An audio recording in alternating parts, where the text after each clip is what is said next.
água parada, suja ou limpa, é um prato cheio para um tal mosquito já conhecido depositar os seus ovos.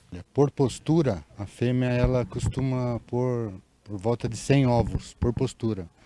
Mas durante o ciclo de vida dela pode gerar mais de 1.500 ovos. Então pode ter 1.500 mosquitos de uma única fêmea, né?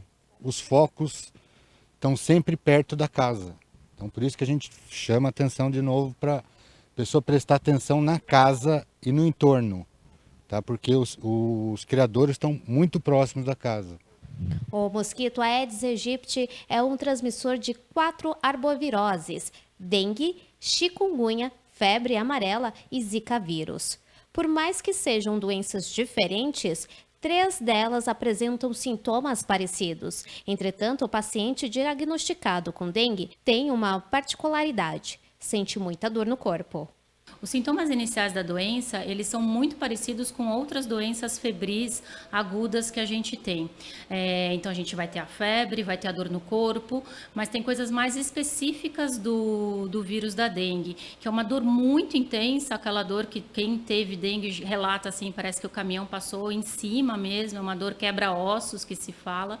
Tem uma dor retroocular na região dos olhos, é uma dor muito intensa, a dor de cabeça, e se tiver uma dengue grave, essa dengue pode dar náusea, vômitos, até incoercíveis, que são vômitos que não param, a pressão pode baixar, mas de maneira geral é uma doença que cursa com 7 dias de doença, não mais do que isso. Com tantas semelhanças entre os sintomas apresentados pela dengue, chikungunya e zika vírus, Daniel não teve um diagnóstico fechado. Os médicos, há 4 anos atrás, não souberam dizer com precisão se era dengue ou chikungunya.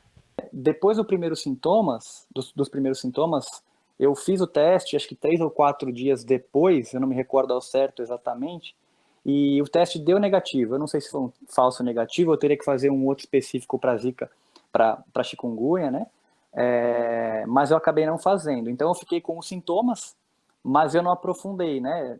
Tratei em casa, foi diagnosticado como não dengue, e eu apenas segui as recomendações médicas de repouso, hidratação, e foi o que eu fiz até me recuperar totalmente, né? A diferença principal de chikungunya e zika, inicialmente todas acabam se confundindo, porque são transmitidas pelo mesmo mosquito e causam febre, dor de cabeça, mialgia, isso todas as 3 podem causar.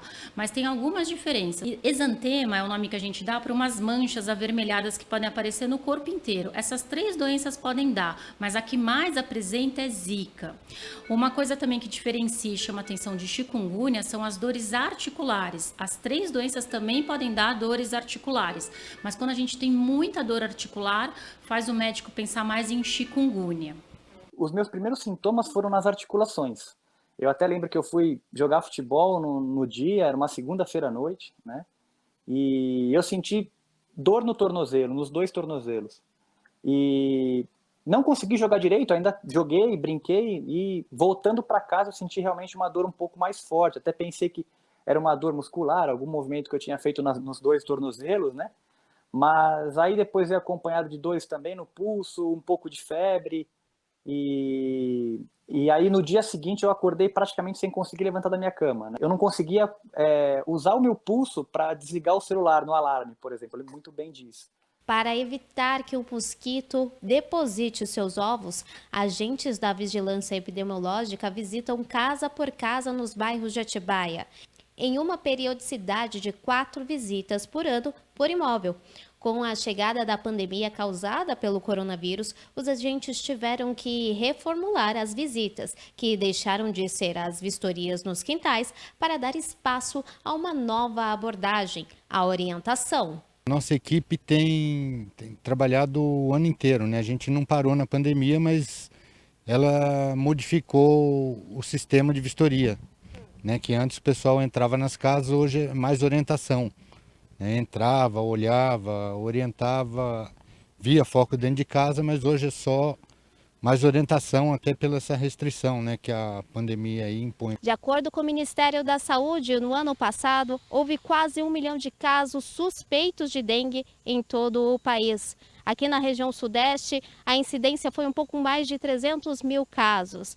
Ainda de acordo com o Ministério da Saúde, a pandemia causada pelo coronavírus pode ter ocasionado subnotificação. Neste início de ano, a cidade de Atibaia já registrou 9 casos suspeitos de dengue, um índice considerado baixo pelos especialistas e epidemiologistas, levando em conta que estamos no verão, temporada que os mosquitos depositam seus ovos. As manifestações clínicas da dengue, se não tratadas, podem evoluir para um caso mais grave, a dengue hemorrágica. Sinais e sintomas que precedem, que vêm antes de uma dengue hemorrágica. E se a gente não se ater a esses sintomas e sinais, a gente não faz o tratamento correto, que é a hidratação, e aí sim o paciente pode desenvolver a dengue hemorrágica.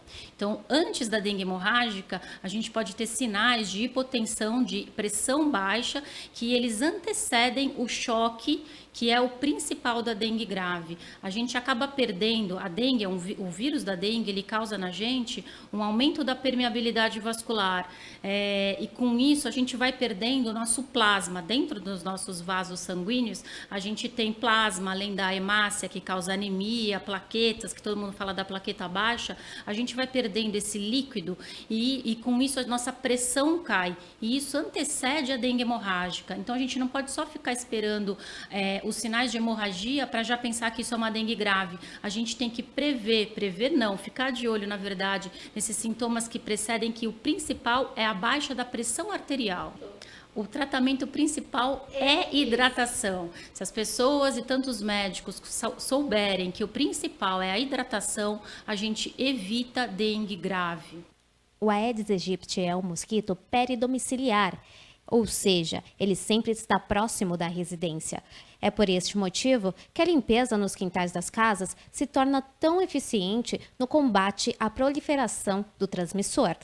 Isso, quintal, o pratinho de vaso, bromélia, o potinho de água para cachorro, lixo mal acondicionado, né, garrafa.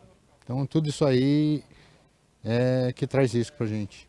Que a própria população tenha um jeito de fazer uma vez por semana, por exemplo, todo mundo vai olhar os seus jardins, os seus vasos e procurar dentro da sua própria casa se você tem um foco para que esse mosquito cresça. E isso tende a acontecer nessas épocas mais chuvosas, quando o mosquito se prolifera.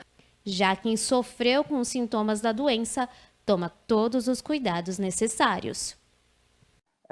Bom, a dengue não é brincadeira, ela realmente debilita a pessoa. Eu fiquei bem mal e eu espero nunca mais passar por isso. Portanto, se hidratando bastante, repelente, tomar cuidado com água parada, cortar os matos, eu já acho que é um ótimo caminho para a gente evitar essa proliferação.